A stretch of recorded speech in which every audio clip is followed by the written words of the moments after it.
Hello chess friends, this is International Master Valeri Lilov for the Remote Chess Academy, and today I'm going to talk about an incredible game that I personally find very exciting. It's the school of the new versus the school of the old, or what I would actually call it, the incredible Magnus Carlsen, only at the age of 14, playing against Garry Kasparov.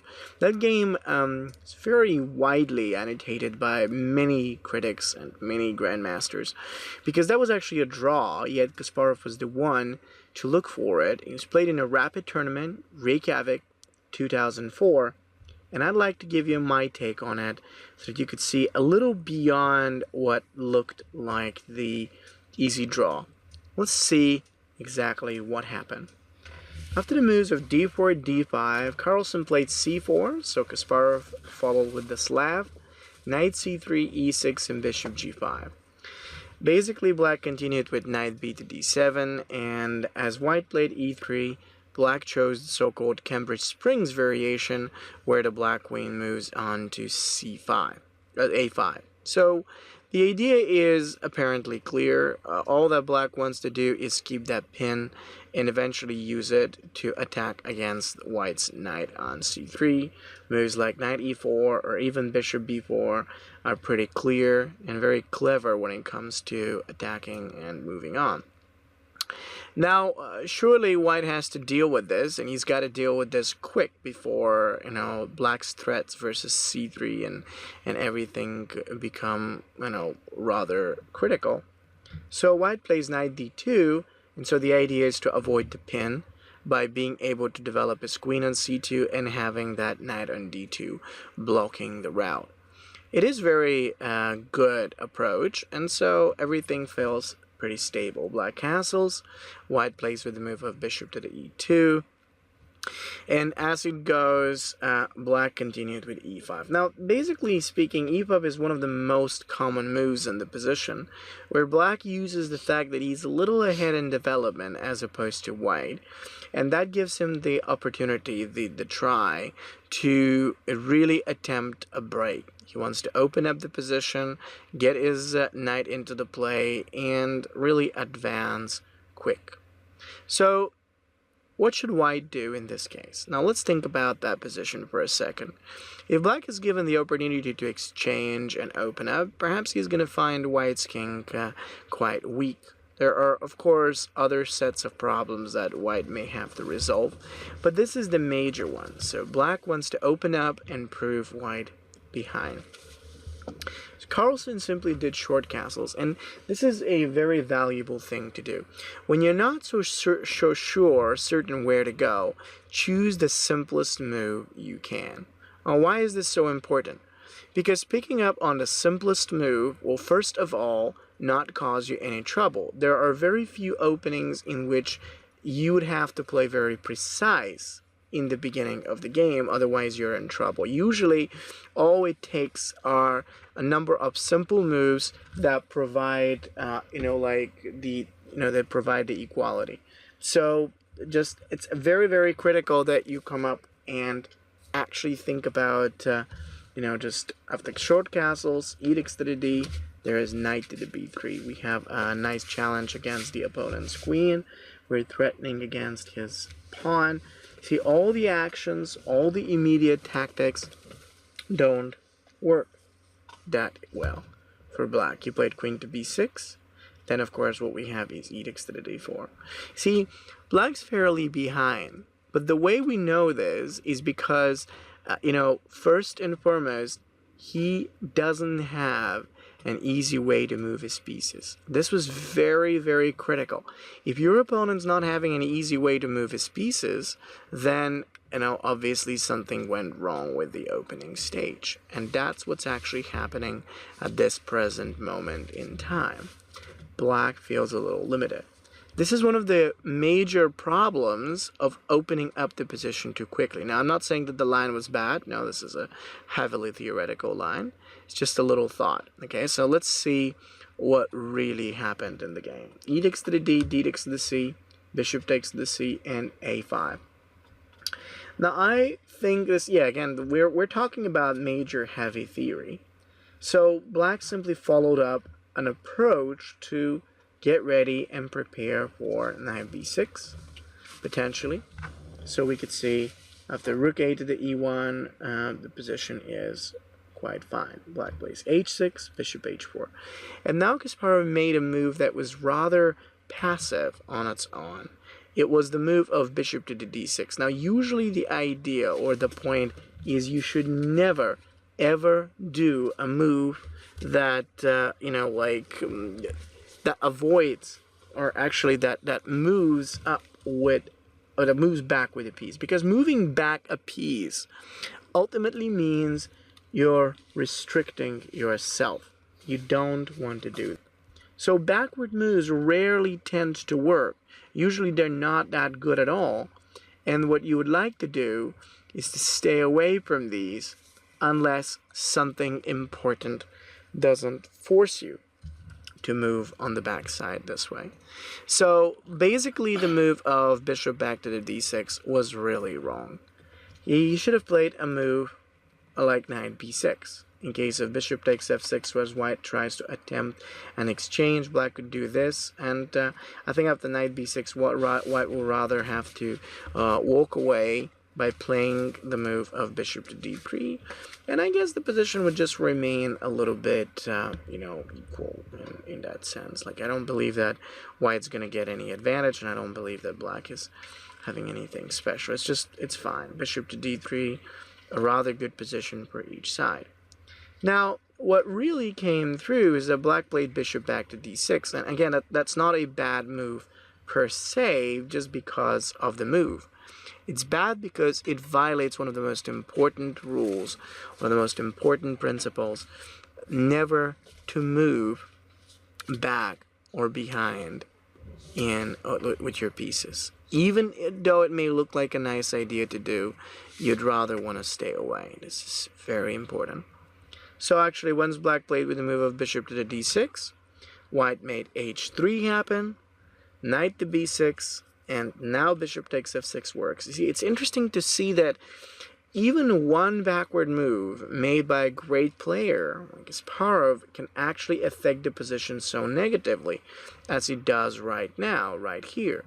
It's fairly painful to see it, but it's actually what it goes, what truly happens as a result. So after the move of knight to the b6 and then bishop takes to the f6, the idea is that black plays continues with the move of knight x to the c4, and then white moves up with knight e4 as a move. It's a really good move, candidate, and it seems perfect.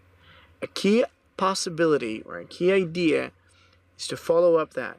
If you stay backward, nothing is going to work out that well. You have to make sure that you're really just going for it. You have the advanced moves, the good pieces, and it's ready. You can make it work. So let me see what actually took place in the game next. So in the game, as it went, there was knight e4, bishop to h2 check, and then after the move of bishop h2, king h1, knight d6. Now, of course, there comes the question, what is white supposed to do? There seems to be a good line of pieces right around, closer. There also seems to be a good position of the bishop, although the bishop is being quite nicely challenged, actually, at that point by black. So, really, it is a good question. What to do now?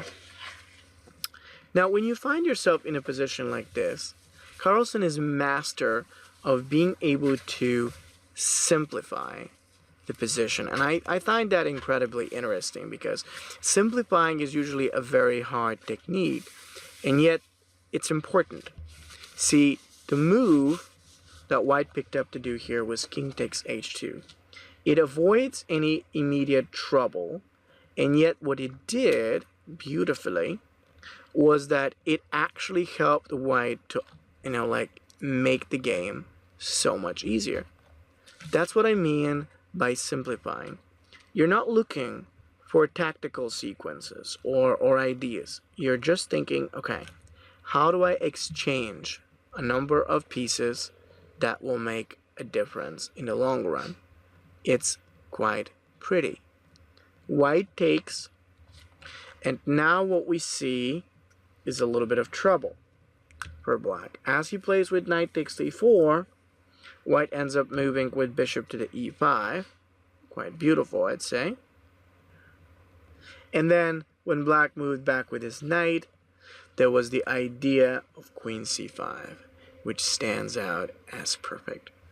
See, if I have to be honest, one of the things that I find incredibly useful about a lot of positions like this is the idea that when certain player begins the tactics, before he's gotten the development, before he's gotten the preparation, usually the impact of that is very negative.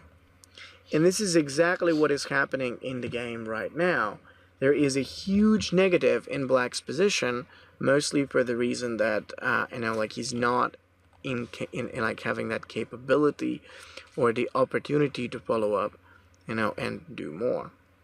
So it's very, very interesting to follow and pretty valuable. After the move of pawn up to the d5, white would have had an advantage. But Carlsen was too young at that point, so he simply jumped in with queen c5 and went on to look for different type of threats without opening the position. And I think that was a little bit of a mistake. You must have actually done something to, succeed with it so that, something can work. Unfortunately, he just played queen to c5 for d8, d5, and he did it in a moment.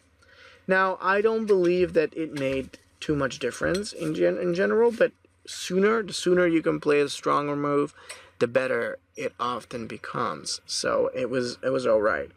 Knight f5, d takes to the c, b takes to the c, and then there was knight takes to the c6, rook e8, rook to the d1, queen e6, and then there was rook fe1. Okay, so was rook fe1 a really good move for white? I think no, because it's just based on the standardization. It's like the problem with this move isn't the move.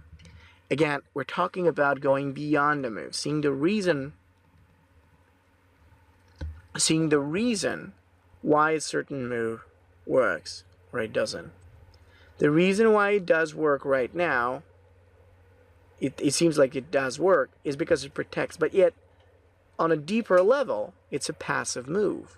The move simply kind of covers the e5 so the knight can move away. White instead should have run. This is why I always tell my students, when you're given a choice, consider running.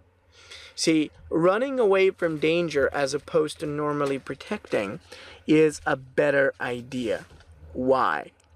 Well, it has, it's a few different reasons, but usually the basic concept is that when you run, there will be no more danger. Your opponent cannot cause a problem or a threat or anything that will, effectively endanger or engage your position sort of negatively. So the idea was that after a move like bishop to the c7, it would have worked out to do, a nice move like this, and then possibly, maybe bishop takes a5 or whatever. So trying to play most active is one of the best approaches you can take in order to claim an advantage. Rook fe1 gave black an opportunity, and he uses it as he immediately jumps in for the attack. Now if knight takes a5 takes place, black is going to do a move of bishop takes g2, a very nice forcing idea, causing white to worry, and he might, because of knight f3 coming up, he might even end up losing, being checkmated. It's very painful this way. Queen takes h. So you have got to be extremely careful when it comes to this. You have to be extremely precise so that you don't allow anything of this kind to happen. The big deal that will help you avoid this is simply look for more active moves, less defenses, and more activity. In the end, white realized that black's attack or challenges are in no way less significant, so he decided to exchange the queens. Unfortunately, in this endgame, black has opposite colored bishops. So white made one more dubious move with bishop c3, moving back while he had to just move the bishop up to c7, or even play a move like rook to d6 to attack black's bishop. So this would have given him the activity that we always need in an endgame. With a few of these exchanges, apparently the problem was quite clear, and now white just can't win because despite his extra pawn, he can't make any progress. Black feels more active, and his pieces just stand out much more effective. Anyway, an interesting game and some very valuable principles about activity and how to think learned from a grandmaster.